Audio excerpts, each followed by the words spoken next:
તમારી પાસે હિંમત રાખીને આવ્યો છું, એટલે સાચું કહેવાની વાત લઈને આવ્યો છું. કદાચ કડવું લાગશે અને અવિરતપણે જે અન્યાય થઈ રહ્યો છે એ વાતનો મને અન્યાય છે કે જ્યારે અમદાવાદની અંદર સ્ટેડિયમ હતું આપણું સરદાર વલ્લભભાઈ પટેલનું,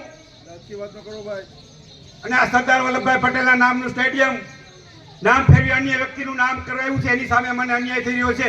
બીજી બિનજરૂરી વાત ના કરવી. સાચી વાત છે એટલે દુઃખ લાગશે.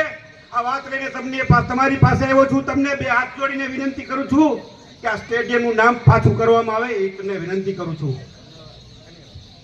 વધુ કાંઈ ન કહેતા, વડીલો બેઠા છે, ઘણું વધારે બોલાઈ ગયું છે, માફી ચાહું છું. પણ સરદાર પટેલનો વંશ હોય એટલે લઈને તમને વાત કરું છું. ફરીથી વિનંતી કરું છું ગ્રામજનોને.